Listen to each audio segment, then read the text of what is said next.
السلام علیکم ناظرین، میں ہوں نعمان، ویلکم کرتا ہوں آپ کا اس ٹی وی کی ویڈیو میں۔ تو گائز یہ جو ویڈیو ہے مرزا علی کی، یہ مفتی تقی عثمانی صاحب کے اوپر ہے کہ انہوں نے کوئی جنازہ پڑھایا تھا، تو اب اس نماز جنازہ کو غلط پڑھایا گیا ہے یا خود کچھ پڑھا ہے اور لوگوں کو کچھ بتایا، مکس بات ہے۔ اب دیکھتے ہیں نماز جنازہ بات ہو رہی ہے، مرزا علی نے کوئی پوائنٹ اٹھایا ہے کہ بھئی نماز جنازہ مین کہ انہوں نے طریقہ ہی غلط پکڑا ہے پڑھنے کا، میں نے کہا عوام کو کچھ بتایا اور خود کچھ پڑھ رہے ہیں، تو حقیقت کیا ہے اور یہ رات کھلا کیسے ہے؟ جب یہ مفتی تقی عثمانی صاحب جنازہ پڑھا رہے تھے، ان کے کولر پہ مائک لگا ہوا تھا، وہ جب مائک لگا تھا مائک سے آواز کچھ باہر گئی تھی۔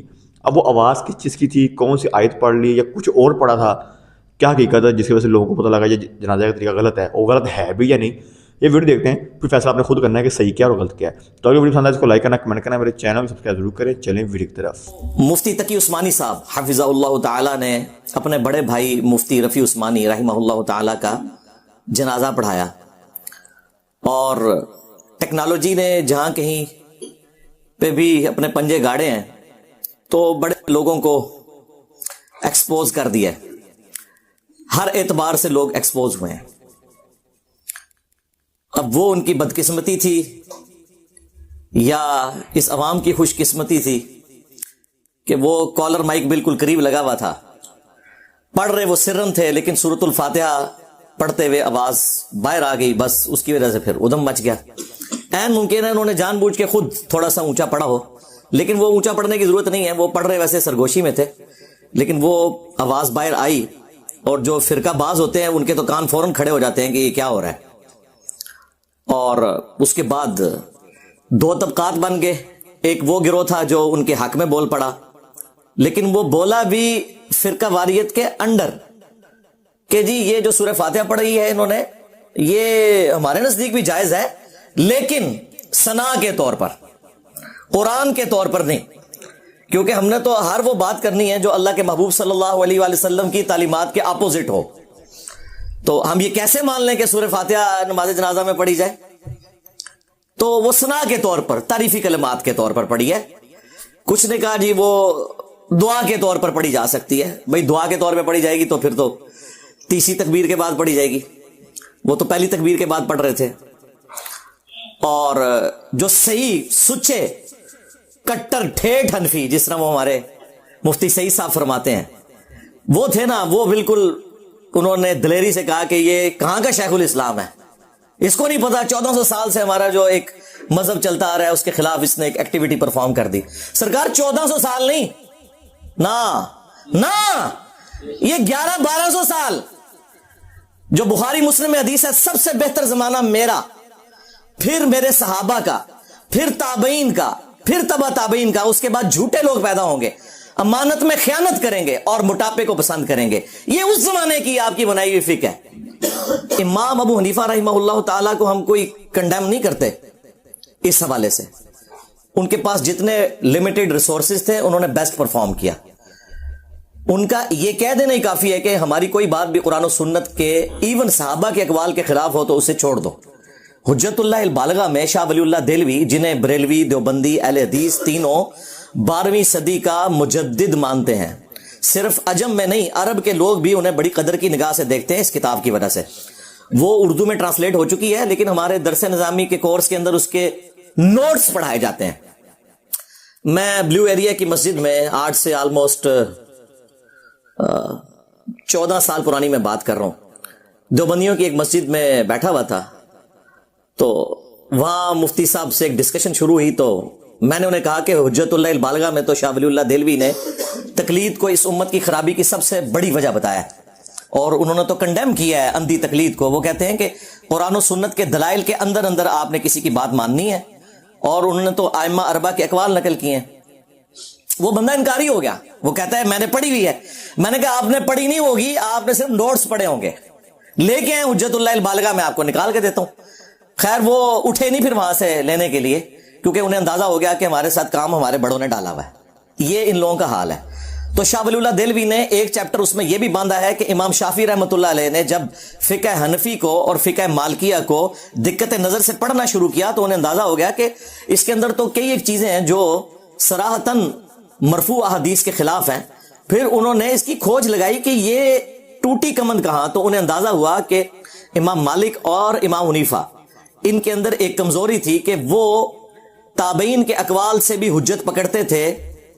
یہ کوئی ایسی کمزوری نہیں ہے جسے کوئی کمزوری کہا جائے, لیکن جب صحیح احادیث آ جائے تو پھر تو تابعین کے وہ قیاس یا ان کے کیے ہوئے اجتہاد تو قبول نہیں کیے جائیں گے.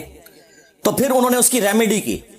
اسی لیے آپ کو فقہ شافیہ میں اور فقہ حنبلیہ کے اندر بہت کم کمزوریاں نظر آئیں گی, اور اس کو ایپیکس پہ پہنچایا امام بخاری اور امام مسلم نے. انہوں نے تو پھر کسی کو نہیں چھوڑا, سب سے اختلاف کیا.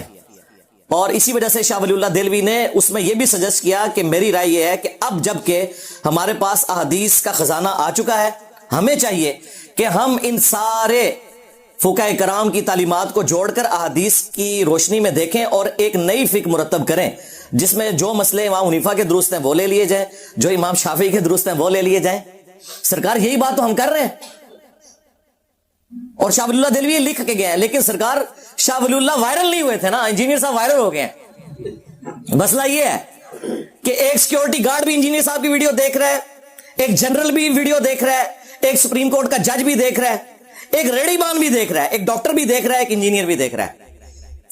اور وہ مولوی جو کہ قرآن و سنت کے دشمن ہیں وہ نہیں دیکھ رہے یا چھپ چھپ کے دیکھ رہے ہیں, لیکن ان کے بچے ضرور دیکھ رہے ہیں, کیونکہ ہم ان کی بیٹھکوں میں ان کی اجازت کے بغیر یوٹیوب کے ذریعے موبائلوں میں داخل ہو چکے ہیں الحمدللہ. تو اب اس وجہ سے زیادہ فتنہ کھڑا ہو گیا, یعنی وہ پنجابی والا فتنہ نہیں, عربی والا آزمائش. تو یہ ان لوگوں کی حالت ہے. یہ یعنی صفائیاں پیش کر رہے ہیں کہ فقہ حنفی بھی صحیح ہے اور مفتی صاحب بھی صحیح ہیں, اور جو کٹر ٹھیٹ سچے حنفی ہیں وہ کہہ رہے ہیں نہیں مفتی صاحب کی ایسی کی تیسی. تو میں سب سے پہلے سلام انہی حنفیوں کو پیش کروں گا جنہوں نے مفتی صاحب کو گالیاں نکالی ہیں کہ آپ واقعی سچے حنفی ہو, کیونکہ حنفیت کی بنیاد یہ ہے کہ قرآن و سنت اور اجماع کو پیچھے رکھ کے اپنے بابوں کے جو خیالات ہیں, ان کے نظریات ہیں, انہیں آگے لے کے آنا ہے. تو میں آپ کو سلام پیش کرتا ہوں, آپ واقعی ایک نمبر ہیں.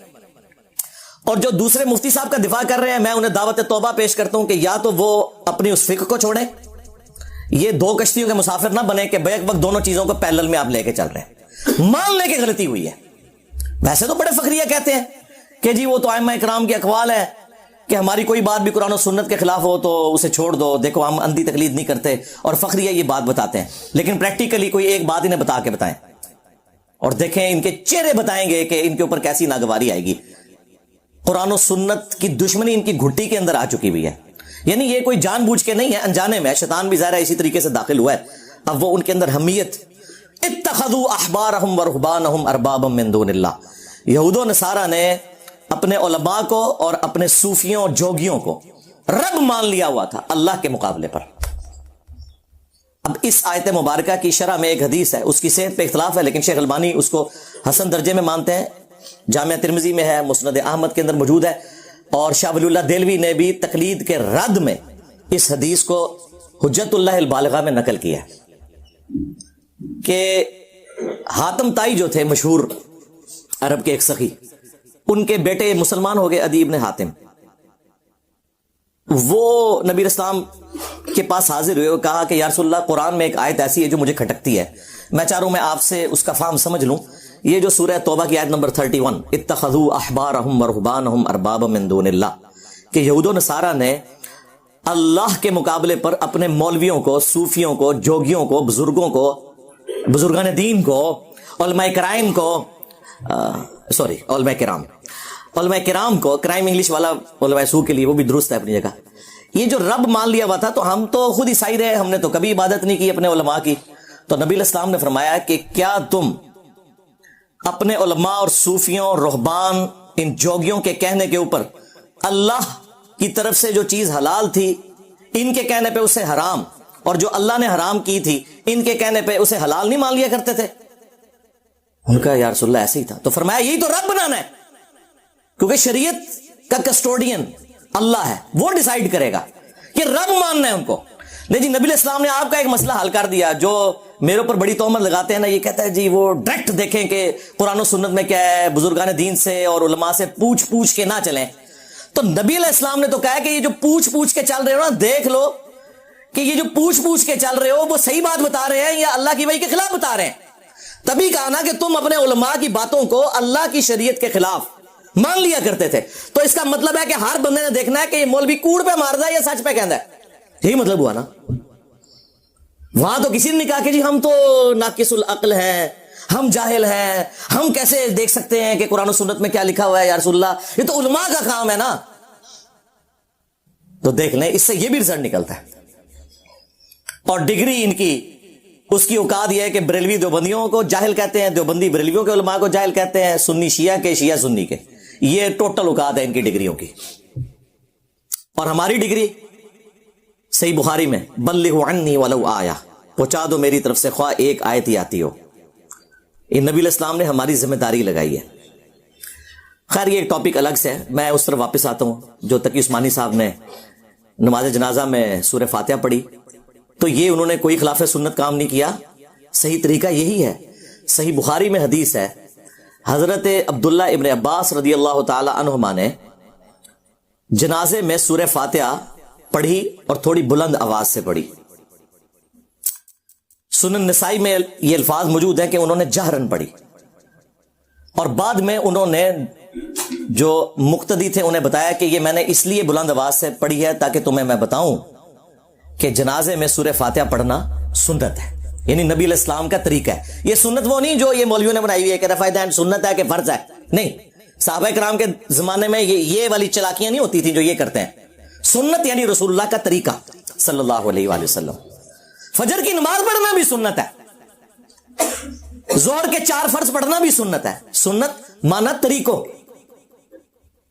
تو اور سنن نسائی میں موجود ہے، ساتھ ایک سورت بھی ملائی انہوں نے، اور پھر آڈینس سے کہا کہ یہ میں نے اس لیے کیا تاکہ تمہیں معلوم ہو جائے کہ یہ نبی صلی اللہ علیہ وآلہ وسلم کی سنت ہے۔ اب میں حنفیوں سے یہ پوچھوں گا کہ اللہ کے بندو، تم لوگ تو کہتے تھے کوئی صحیح حدیث مل جائے تو وہی ہمارا مذہب ہے، اب تو حدیث مل گئی نا، اب تمہارے اجتہاد کہاں گئے؟ انہیں پھینکو اب ردی کی ٹوکری میں۔ مصنف ابن ابی شیبہ میں موجود ہے، سنن نسائی کے اندر موجود ہے، حضرت عمر فاروق رضی اللہ تعالیٰ عنہ نے کوفہ کے جو جسٹس بنائے تھے نا، قاضی شرح، انہیں خط لکھا، اور اس خط میں انہوں نے لکھا کہ جب بھی تمہیں کوئی مسئلہ درپیش ہو، سب سے پہلے اللہ کی کتاب میں دیکھنا، اللہ کی کتاب میں نہ پاؤ تو رسول اللہ کی سنت میں دیکھنا صلی اللہ علیہ وآلہ وسلم، سنت میں بھی نہ پاؤ تو پھر اجماع امت میں دیکھنا کہ امت کیا معاملات لے کر اجماعی طور پر چل رہی ہے۔ پوری امت، صرف فقہ حنفی فقہ شافعی نہیں، پوری امت۔ اور اگر اجماع میں بھی نہ پاؤ تو پھر تم اجتہاد کر لینا، اور نہ کرو تو بہتر ہے۔ انٹینڈڈ ہی مسئلوں کو چھوڑ دو، نہ زیادہ سینگ پھنسانے کی کوشش کرنا۔ تو اس میں اہل سنت کا منہج پتہ چل گیا، قرآن، سنت، اور اس کے بعد اجماع اور پھر اجتہاد۔ جب تک قرآن و سنت میں کوئی چیز موجود ہے تو آپ کو نیچے جانے کی ضرورت ہی نہیں ہے، کیونکہ ٹاپ پرائرٹی تو قرآن و سنت ہے۔ اور یہ حدیث اس بات پر دلالت کرتی ہے کہ یہ سنت ہے کہ نماز جنازہ کے اندر سورہ فاتحہ پڑھی جائے۔ اہل حدیث حضرات پڑھتے ہیں، علماء عرب بھی پڑھتے ہیں، یہاں پہ انہوں نے اپنی نشانی بنائی ہوئی تھی۔ بخاری مسلم دونوں میں حدیث ہے کہ نبی صلی اللہ علیہ وآلہ وسلم جنازے میں 4 تکبیرات کہا کرتے تھے، اور ایک حدیث صحیح مسلم کی ہے جس میں ہے کہ نبی علیہ السلام جنازے میں 5 تکبیرات بھی کہا کرتے تھے، یعنی یہ دونوں عمل ثابت ہیں، 4 تکبیرات بھی اور 5 بھی۔ ہمارے جو استاد تھے شیخ زبیر لیزئی رحمہ اللہ تعالیٰ، ان کے جنازے میں 5 تکبیرات ہوئی تھی، انہوں نے وصیت کی تھی کہ میرے جنازے میں 5 تکبیرات ہونی چاہیے، یہ سنت بھی زندہ ہو۔ اہل تشیع تو 5 تکبیرات ہی کہتے ہیں، اہل سنت کے ہاں عموماً 4 تکبیرات ہی کہی جاتی ہیں۔ ہاں اہل حدیث حضرات کو چونکہ سنت کا پتہ ہے تو وہ 5 پہ بھی عمل کرتے ہیں، 4 پہ بھی عمل کرتے ہیں۔ اور اس میں آپ نے پہلی تکبیر کے بعد سورۃ الفاتحہ اور ساتھ ایک سورت ملانی ہے۔ ثنا پڑھنا کوئی ثابت نہیں ہے، اور جو ان کی ثنا ہے نا وجل ثناؤ کا، وہ تو ویسے ہی کوئی نہیں ثابت۔ ویسے نماز میں ہے ثنا، جامعہ ترمذی کے اندر ہے، صحیح مسلم میں بھی موجود ہے، سبحانک اللہم وبحمدک وتبارک اسمک وتعالی جدک ولا الہ غیرک، عام نمازوں کے لیے۔ جنازہ میں سورہ فاتحہ ہے اور ایک سورت ملانا ہے۔ دوسری تکبیر کے بعد آپ نے درود شریف پڑھنا ہے، ان کا بنایا ہوا درود شریف نہیں جو بخاری مسلم میں ہے، درود ابراہیمی جو آپ نماز میں پڑھتے ہیں۔ اور تیسری تکبیر کے بعد آپ نے دعائیں مانگنی ہیں۔ دعائیں کافی ساری آئی ہیں، ایک تو مشہور دعا ہے جو جامعہ ترمذی میں، ابو داؤد میں، سنن نسائی میں، مشکات میں موجود ہے، اللہم اغفر لحینا ومیتنا وشاہدنا وغائبنا۔ یہ پوری دعا عام مسلمانوں نے یہی والی یاد کی ہوئی ہے۔ اور مسلم شریف میں ایک حدیث ہے، وہ صحابی بڑی رکت انگیز حدیث ہے، وہ کہتے ہیں کہ میں نے نبی علیہ السلام کے پیچھے جنازہ پڑھا تو آپ نے میت کے لیے دعائیں فرمائی، اور ظاہر تھوڑی بلند آواز سے کی، تو صحابہ کرام نے وہ یاد کر لی دعائیں. وہ تو کمال کے الفاظ ہیں. نبی علیہ السلام نے دعا کی, اے اللہ اس پہ رحم فرما, اسے بخش دے, اس کی مہمان نوازی فرما, اے اللہ اسے اپنے گھر والوں سے بہتر گھر والے عطا فرما, اسے اس کی بیوی سے اچھی بیوی عطا فرما. بڑی رکت انگیز دعا ہے صحیح مسلم کے اندر. وہ ہم انشاءاللہ یہ ساری حدیث ڈسپلے کر دیں گے.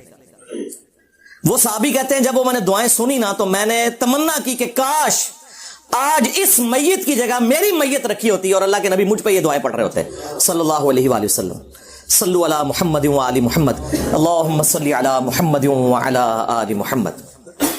تو تیسری تکبیر کے بعد آپ نے وہ دعائیں پڑھنی ہے, اور چوتھی تکبیر کے بعد آپ نے سلام پھیرنا ہے. اگر 5 تکبیرات ہوں گی تو پھر چوتھی کے بعد بھی دعائیں مانگنی ہوگی, اور 5ویں تکبیر کے بعد پھر آپ نے سلام پھیرنا ہے. اور سلام دائیں طرف پھیرنا سنت ہے. عرب سارے ملکوں میں دائیں طرف پھیرا جاتا ہے. یہاں پہ اہل حدیث تھوڑا سا وہ حنفیوں سے ڈرے ہوئے تھے, اب کچھ ان کو عقل آئی ہے, انہوں نے ایک طرف شروع کیا, ادروائز میجورٹی ابھی بھی 2 طرف پھیرتی ہے. سنن کبریٰ البیہقی میں دونوں طرح کی حدیث موجود ہے. 2 طرف سلام پھیرنے والی حدیث جو ہے اس میں تدلیس کا بھی ایشو ہے, ضعیف راوی بھی ہے, اور بھی ایشو ہے. اور جو ایک طرف سلام پھیرنے والی حدیث ہے وہ بالکل صحیح سند کے ساتھ ہے.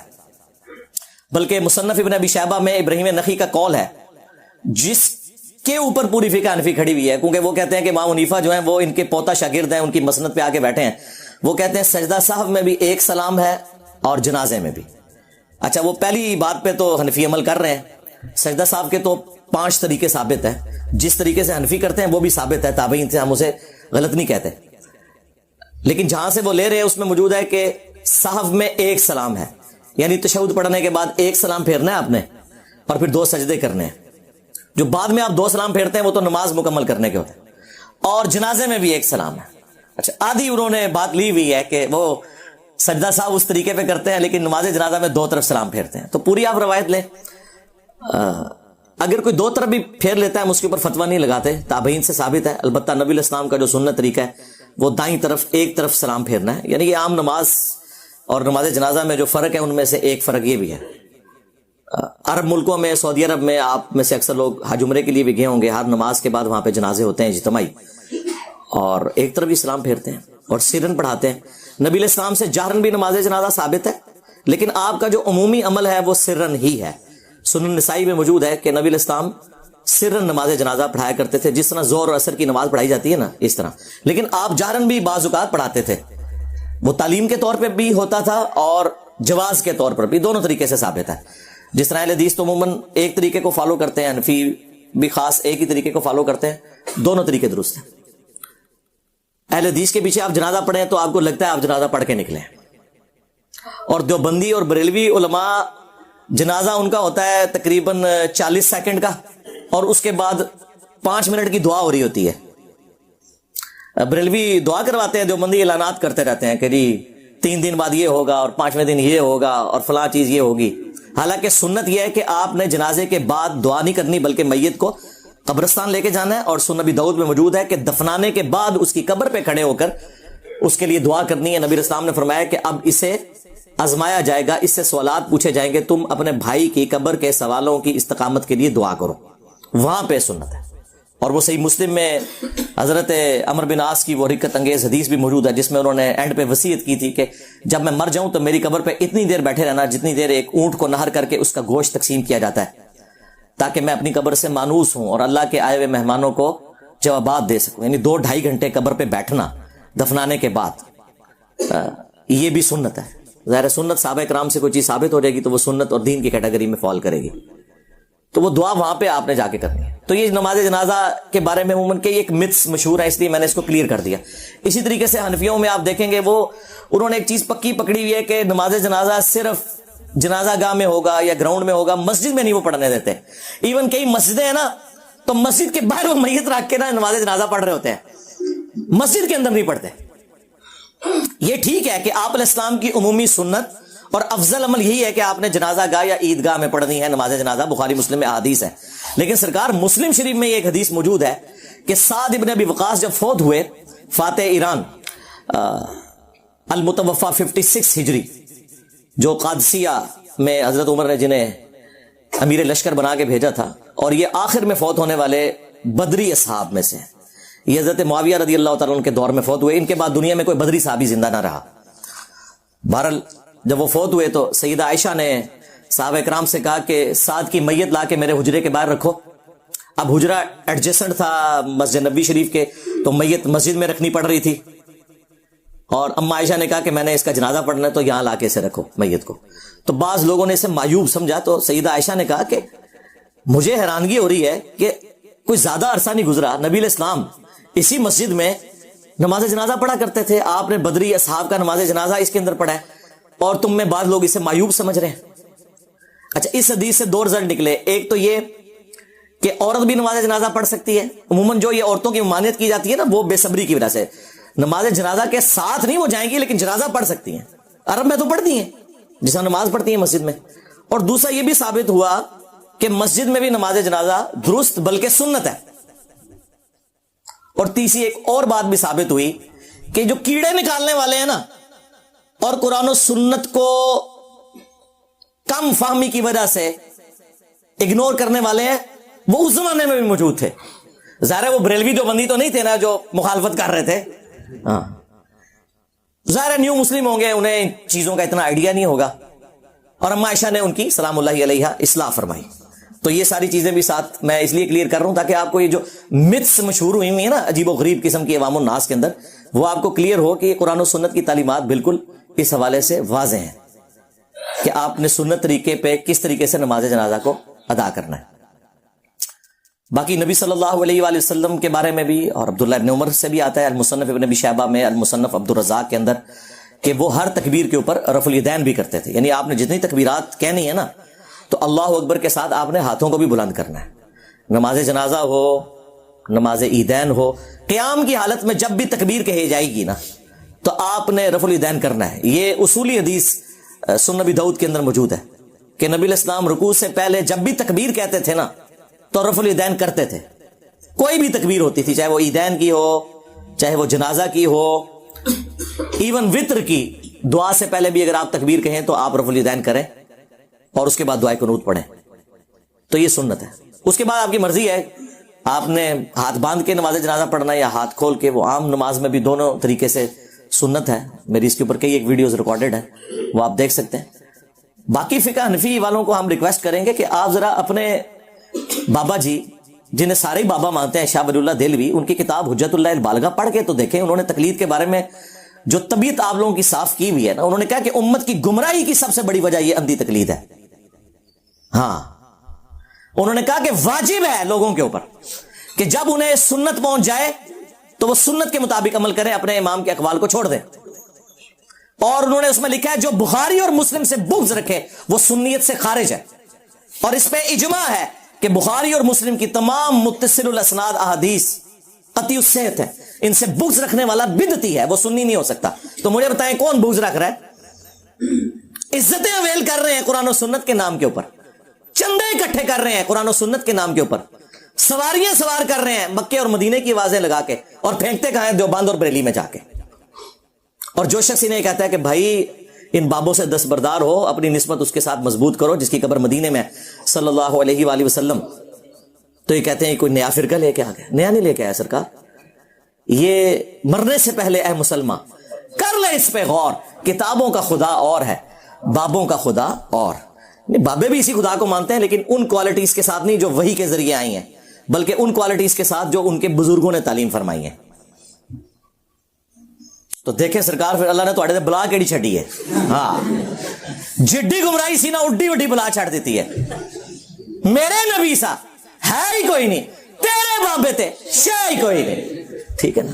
ہاں, تو وہ آپ یہ دیکھیں, یہ جب کبھی گمراہی بڑے لیول کی آتی ہے نا, تو اس کے آگے پھر ہرڈل اور رکاوٹ, اور اسے ختم کرنے کے لیے اسی لیول کی بڑی آواز پھر بلند ہوتی ہے. اور یہ یقین کریں کہ مجھے بھی نہیں پتا کہ مجھے کس طریقے سے اللہ تعالیٰ نے لا کے تو اس پلیٹ فارم پہ اتنی دلیری کے ساتھ کھڑا کر دیا. یہ انسان اپنی مرضی سے کچھ نہیں کر سکتا. اللہ تعالیٰ وقت کے ساتھ حالات و واقعات فیوریبل کرتا ہے. ظاہر ہے کہ ابھی اس وقت جو ہم باتیں کر رہے ہیں, آج سے 15-20 سال پہلے تو تصور ہی نہیں تھا, ملک کے حالات ہی ایسے نہیں تھے. ہر چیز فیوریبل ہوتی ہے اللہ تعالیٰ کی تائید شامل ہوتی ہے تو پھر یہ معاملات بہتری کی طرف جاتے ہیں. تو ہم ان کو بار بار یہ چیز سمجھا رہے ہیں کہ اللہ سے ڈر جائیں, اپنی اصلاح کریں, اور جو آپ فخریہ بتاتے ہیں کہ ہم اندھے مقلد نہیں ہیں, اور کئی جگہ پہ واقعی آپ لوگوں نے اپ رائٹ ہونے کا ثبوت دیا ہے. مثلا فقہ حنفی کے 3 بڑے مسائل ایسے ہیں جس سے وہ خود رجوع کر چکے ہیں. نمبر 1, مدینے کو حرم امام حنیفہ رحمۃ اللہ علیہ نہیں مانتے تھے, فقہ حنفی والے مانتے ہیں. بخاری مسلم میں 50 سے زیادہ احادیث ہیں کہ مدینہ حرم ہے. نبی علیہ السلام نے کہا اے اللہ, ابراہیم علیہ السلام نے مکے کو حرم بنایا تھا, میں مدینے کو حرم بناتا ہوں. اے اللہ مدینے کے مد میں برکت عطا فرما, اس کے سا میں برکت عطا فرما. یہ میئرمنٹس کے انسٹرومنٹس ہیں جس طرح کلو گرام اور لیٹرز ہیں. اے اللہ مدینے کی محبت ہمارے دل میں مکے کی طرح کر دے, بلکہ اس سے بھی زیادہ کر دے. کتنی دعائیں آپ نے فرمائی. تو آج بریلوی دیوبندی حنفی جو ہیں وہ مدینے کو حرم مانتے ہیں. دوسرا, امام حنیفہ رحمۃ اللہ علیہ شوال کے 6 روزوں کو بدعت سمجھتے تھے. ایون امام مالک جو مدینہ شریف میں رہتے ہیں وہ الموطا امام مالک میں لکھ رہے ہیں کہ میں نے اہل مدینہ کو شوال کے 6 روزے رکھتے ہوئے نہیں پایا, حالانکہ اب سب رکھ رہے ہیں. بخاری کو چھوڑ کے باقی جو 5 کی 5 کتابیں اہل سنت کی, مسلم, ابو داؤد, ترمذی, نسائی, ابن ماجہ میں یہ حدیث موجود ہے کہ جو رمضان کے بعد شوال کے 6 روزے رکھ لے وہ ایسا ہے جیسا کہ پورے سال کے روزے اس نے رکھے, اور پوری زندگی رکھتا رہے تو پوری زندگی کے روزے. اس میں آپ کی مرضی ہے کہ وہ پورے مہینے میں کسی بھی وقت رکھ لیں. یہ نہیں ہے کہ ایک فوراً بعد رکھ لیں یا ساتھ ہی شروع کر دیں, جب آپ کا دل کرے آپ نے اس ایک مہینے میں وہ 6 روزے پورے کرنے ہیں. تو حنفیوں نے یہ ان کا مسئلہ چھوڑ دیا. امام حنیفہ جو ہے عقیقے کو زمانے جاہلیت کی رسم مانتے تھے, جبکہ بخاری میں موجود ہے نبی علیہ السلام نے فرمایا کہ بچے کی طرف سے عقیقہ کرو. ترمذی ابو داؤد میں موجود ہے نبی علیہ السلام نے فرمایا لڑکے کی طرف سے 2 بکرے یا بکریاں اور لڑکی کی طرف سے 1 کرو. بچے کی جان گروی ہوتی ہے عقیقے کے, بس خون بہاؤ. خون مانا ہے نہیں پوری جان دینی ہے آپ نے, یہ گائے میں اسے نہیں ڈالنے, بکرا یا بکری. تو یہ 3 مسئلے ایسے ہیں جو چھوڑ دیے انہوں نے. باقی جو کسی کو وہم آ جاتا ہے نا یار وہ اتنے بڑے بزرگ سے کیسے بات چھپی رہے گی, اور چھڑ دو, ان سے بڑے بڑے بزرگوں سے باتیں چھپی رہ گئی ہیں. بخاری مسلم دونوں میں حدیث ہے, حضرت عمر امیر المومنین ہے, ان کے دور کے اندر حضرت ابو ہریرہ رضی اللہ تعالیٰ عنہ اور حسان ابن ثابت مسجد نبوی میں بیٹھے ہوئے ہیں. حضرت حسان جو ہیں وہ انہیں نعتیہ شعر سنا رہے ہیں. حضرت عمر وہاں سے گزرے, کہا کچھ نہیں صرف دیکھا. انہوں نے کہا عمر اس طرح نہ دیکھ میری طرف, تجھ سے بہتر شخص مسجد میں ہوتا تھا, میں اسے بھی نعتیہ شعر سناتا تھا. حضرت عمر کا اتنا روب ہے, اور دیکھیں حضور کے سٹوڈنٹس کتنے دلیر ہیں. یعنی یہ وہی ہے, یہ شاعری کوئی نہیں, ہاں یہ وہی ہے. ہاں تو حضرت عمر نے کہا کہ اپنا گواہ لے کے آؤ. انہوں نے کہا یہ ابو ہریرہ بیٹھے ہیں, ان سے پوچھے. تو حضرت ابو ہریرہ نے کہا کہ میں گواہی دیتا ہوں کہ نبی علیہ السلام نہ صرف حضرت حسان سے نعتیہ شعر سنتے تھے بلکہ دعا فرمایا کرتے تھے, اے اللہ حسان کی مدد فرما روح قدس کے ذریعے, جس طرح تو نے عیسیٰ ابن مریم کی مدد فرمائی تھی. وَأَيَّدْنَاهُ بِرُوحِ الْقُدُسِ. تو حضرت عمر وہاں سے چلے گئے. انہوں نے یہ نہیں کہا کہ علیکم بسنتی و سنت الخلفاء الراشدین المہدیین. انہیں پتا تھا کہ یہ اسی صورت میں جب قرآن و سنت کے انڈر ہو, جہاں کی مجھ سے مس ہینڈلنگ ہوگی تو میں رجوع کروں گا. دوسرا اس سے یہ رزلٹ نکلا کہ بڑے سے بڑے شخص سے بھی حدیث چھپی ہو سکتی ہے. حضرت عمر سے بڑا کون تھا؟ تو اگر حضرت عمر کو حدیث نہیں پتا تھی تو امام حنیفہ کو اگر کوئی حدیث نہیں پہنچی تو اس میں کون سا مسئلہ ہے؟ اور تیسرا, حضرت ابو ہریرہ کو حجت مانتے تھے حضرت عمر, لہذا وہ جو ان کے بارے میں پروپیگنڈا ہوتا ہے کہ وہ ان کی حدیثیں قبول نہیں کرتے تھے, یہ بالکل غلط بات ہے. ویسے الگ سے اس پہ میری ویڈیو ریکارڈ ہو چکی ہے. ایک اور مثال, وہ بھی بخاری مسلم دونوں میں. حضرت ابو ہریرہ نبی علیہ السلام کی وفات کے بعد 30 سال تک یہ فتویٰ دیتے تھے کہ جس شخص کے اوپر غسل فرض ہو وہ روزہ نہیں رکھ سکتا. 30 سال میں نے کیلکولیٹ کیے, کیونکہ اس وقت مدینے کا گورنر مروان بن حکم تھا, اور مروان بن حکم حضرت معاویہ کے دور میں رضی اللہ تعالیٰ عنہ گورنر مدینہ بنا. حضرت عائشہ تک جب بات پہنچی تو انہوں نے فرمایا کہ نبی علیہ السلام تو جنوبی ہوتے تھے اور فجر کا وقت داخل ہونے کے بعد غسل اتارا کرتے تھے اور روزہ رکھ لیا کرتے تھے. جب حضرت ابو ہریرہ تک یہ بات پہنچی تو انہوں نے اپنے فتوے سے رجوع کر لیا. یار اگر حضرت ابو ہریرہ جو سب سے زیادہ احادیث روایت کرنے والے ہیں ان سے کوئی حدیث چھپی رہ گئی ہے, سرکار تو آڑے بابے تے شاہی کوئی نہیں. دیکھو کیسا یونیورسل جملہ آپ کو دیا ہے, ابو ہریرہ جیسا ہے ہی کوئی نہیں, تیرا بابا تے شاہی کوئی نہیں. ان سے بھی تو رہ گئی نا ایک بات, اوور لک ہوگی. اس طرح کی کئی ایک مثالیں, میں نے مسئلہ 197 ریکارڈ کروا دیا ہے, جسے شوق ہے نا, مسئلہ 197, اماموں کی, 4 اماموں کی تقلید اور اماموں کی گستاخی کا الزام. بھائی اماموں کی گستاخی تو آپ لوگ کر رہے ہیں, اماموں نے کب کہا ہے کہ آپ انہیں اللہ اور اس کے محبوب صلی اللہ علیہ وآلہ وسلم کے مقابلے پہ پوجنا شروع کر دیں؟ انہیں تو اپنی آخرت کی فکر تھی, انہوں نے کب اس طرح کی تعلیمات دی ہیں؟ یہ آپ لوگوں نے ان کے ساتھ غلط چیزیں منسوب کر دی ہیں. بخاری مسلم میں حدیث ہے, مولا علی اس کے راوی ہیں, وہ کہتے ہیں کہ ایک انصاری کو نبی الاسلام نے امیر بنا کے بھیجا, کچھ صحابہ کو ایک مہم پر روانہ کیا, اور اس امیر کو اتنا غصہ آیا کہ اس نے اپنے سب آرڈینیٹس کو کہا کہ ایک آگ کا الاؤ جلاؤ, اور جب خوب بھڑک گیا تو اس نے کہا کہ میں تمہارا امیر ہوں, میری اطاعت رسول اللہ کی اطاعت اور رسول اللہ کی اطاعت اللہ کی اطاعت ہے, اور میری نافرمانی رسول اللہ کی نافرمانی اور رسول اللہ کی نافرمانی اللہ کی نافرمانی ہے. اب میں تمہیں حکم دیتا ہوں کہ اس آگ میں کودو. تو وہ انفی ہوتے تو شاید کود ہی جاتے ہیں, ویسے انہیں بھی نہیں کودنا, ایک گالی کر دیں تقلید دی. تو انہوں نے کہا کہ ہم آگ سے بچنے ہی کے لیے تو رسول اللہ کے دامن کرم میں آئے تھے, تو پھر ہمیں آگ میں پھینک رہا ہے, تو ہمارا امیر ہے لیکن تیری یہ بات نہیں مانیں گے. واپسی پہ جب نبی اسلام کی خدمت میں یہ مقدمہ پیش ہوا تو بخاری مسلم کے الفاظ ہیں, نبی اسلام نے فرمایا اگر تم اس آگ میں کود جاتے تو سیدھا جہنم کی آگ میں جا کے نکلتے. اللہ کی نافرمانی میں مخلوق کی اطاعت نہیں ہے, مخلوق کی اطاعت صرف معروف میں ہے, منکر میں نہیں ہے. تو مفتی تقی عثمانی صاحب مبارکباد کے مستحق ہیں کہ انہوں نے ایک جرت دکھائی ہے, کئی ایک معاملات میں پہلے بھی انہوں نے جرت دکھائی ہے, یہاں پہ بھی جو انہوں نے جرت دکھائی ہے ہم انہیں اپریشیٹ کرتے ہیں. اور ظاہر ہے ایک بڑا بندہ جب کوئی کام کرتا ہے تو اس کی وجہ سے پھر ایک چیز موضوع بحث بن جاتی ہے, لوگوں کے دماغوں کی گرہ کھلنا شروع ہو جاتی ہے. یہ ایک بہت بڑا ذریعہ تھا, اور پھر آپ کو پتا ہے کہ ہمیں فل ٹاس ملے تو ہم باؤنڈری سے نہیں اسٹیڈیم سے باہر پھینکتے ہیں, ٹھیک ہے نا. تو اور تجھے فل ٹاس مارو پاویں یار کر مارو, میں اوور پچ بنا لینی ہے, ہاں کوئی شے آوے صحیح, کیونکہ یہ ایک موقع ہوتا ہے آپ لوگوں تک بات پہنچانے کا. اور آپ دیکھیں کتنی تبدیلی آ رہی ہے, لوگوں کے اصلی چہرے سامنے آ رہے ہیں. یعنی وہ ایک مفتی جس کے اکثر سکینڈل عورتوں کے ساتھ نکلتے ہیں, اور ملتان کا نام لیے بغیر, اس کی آڈیو لیکس ہوئی ہیں جس میں اس نے کہا یہ کہاں کا شیخ الاسلام ہے, اس نے بڑے بڑے گندے الفاظ ان کے بارے میں استعمال کیے ہیں. تو میرا خیال ہے یہ بات ہمارے سٹوڈنٹس کو اور باقی امت کو بتانے کے لیے کافی ہے کہ اگر ایک فرقے کا مفتی اعظم پلانٹ ارتھ دیوبند مفتی تقی عثمانی ایک مسئلے میں فقہ حنفی سے ذرا سا ڈیویٹ کرے تو اس کے اپنے علماء اسے شیخ الاسلام سے نہیں اسلام سے ہی خارج کر دیتے ہیں. تو سرکار مجھے آپ کو کہاں سے انہوں نے قبول کرنا ہے؟ لہذا جہاں کہیں آپ کو کوئی وہم ہے نا کہ ان کے ساتھ کوئی مل بیٹھ کے کوئی بات ہو سکتی ہے, نہ, ایک کہانی ختم. ان کے ساتھ کوئی کمپرومائز نہیں ہو سکتا. ان کے ساتھ اتنا ہی کمپرومائز کافی ہے کہ ہم ان کے پیچھے نمازیں پڑھتے ہیں, مسجد الگ نہیں بناتے, انہی کی مسجدوں میں نماز پڑھتے ہیں, ان کے پیچھے پڑھتے ہیں, چندہ ان کو دیتے ہیں, ٹھیک ہے جی. یہ ان کے ساتھ اتنا کمپرومائز کافی ہے. باقی آپ کہیں کہ یہ اکٹھے ہو سکتے ہیں کبھی بھی, ہاں, اکٹھے ہونے کی پہلی شرط یہ ہے کہ سب سے پہلے اپنا فرقہ آپ کو چھوڑنا ہوگا. ویسے تو کہتے ہیں نا جی اپنا چھوڑو نہ کسی کا چھیڑو نہ, گمراہ ہی مر جاؤ. یعنی کہ مطلب یہ ہے کہ اگر قادیانی ہو تو اپنا چھوڑو نہ کسی کو چھیڑ, نہیں ہوتے آئی گمراہ ہے سرکار. تو آپ کے بارے میں بھی تو یہی کہتے ہیں نا, اعلیٰ حضرت کے قربان صدقے انہوں نے مسئلہ حل کر دیا, ورنہ تو میں آپ کو بتاتا کہ ایک دوسرے کو کافر کہتے ہیں, آپ لوگوں نے ماننا ہی نہیں تھا. یہ کفر سے بھی آگے احکام شریعت میں اعلیٰ حضرت فاضل بریلوی المتوفا 1340 ہجری بمطابق 1921 ان کی ڈیتھ ہوئی, 101 سال ہو چکا ہے. کچھ عرصہ پہلے انہوں نے اعلیٰ حضرت کا وہ 100 سالہ جشن اعلیٰ حضرت بھی منایا ہے. انہوں نے احکام شریعت میں جو فتووں کی ان کی کتاب ہے, یہ ملفوظات شریف نہیں ہے, خود فتوے لکھے ہیں. ان سے پوچھا گیا کہ یہ جو ذبیحہ ہے وہابیہ کا, اس کے بارے میں آپ کا کیا خیال ہے؟